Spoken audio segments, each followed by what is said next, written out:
Hi, it's Lynn with Healing and Balance, and one of the things you can work on when you're trying to build strength along the spine is build strength while you're moving it. Often when we do things like bridge or cat-cow, we're moving very quickly, quote-unquote rolling the vertebrae off the floor, but when you're moving that quickly, you don't engage all the muscles. This is an articulated version of bridge. We'll do it lying down. We'll also do it at the wall, where you're going to really engage things because you're going to move so slowly. So if you set up on your back with your legs bent, you start by pulling the top of your pelvis to the floor. It flattens your back on the floor, and you'll notice the tailbone start to curve up. We're going to keep going. Tailbone keeps lifting, and we start peeling away from the floor. The pelvis comes off the floor, and then the back of the waist comes off the floor, but the ribs are still on the floor. And then we start to lift the lower ribs one pair at a time, one vertebra at a time. Lower ribs are off the floor, but my shoulder blades are still on the floor. And then we're going to slowly tip the shoulder blades up, and now you're on your shoulders. And we're going to come back the way we just went up. We're going to pull the shoulder blades toward the floor. Sternum comes in. And then after the shoulder blades are on the floor, start to pull the lower ribs toward the floor.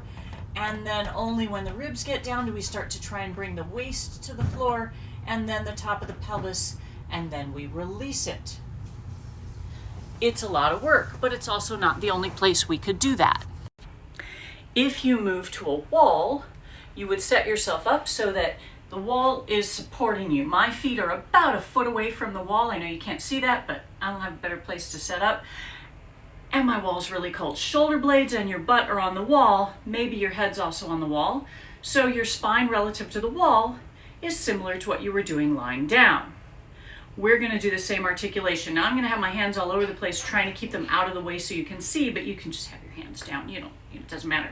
So the same thing, we're going to pull the top of the pelvis back toward the wall, flattening the back on the wall. And then we're going to try and peel away from the wall, starting at the tailbone. Tailbone curves forward. Pelvis starts to pull away from the wall, but not the back of the waist. Then the back of the waist. Then the lower ribs.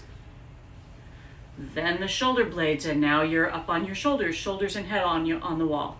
Pull the shoulder blades back toward the wall, sternum comes in. Then we work down through the vertebrae, through the lower part of the rib cage, then the back of the waist, then the top of the pelvis, and then we let go. Now you may discover you have parts of your spine don't articulate very well. The back of my waist does not move that well when I'm trying to put it back on the wall. It moves like a clump.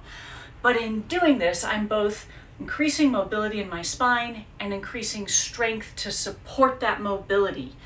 You don't want a spine that does this with no support, and you don't want a spine that's rigid. All right, give it a shot.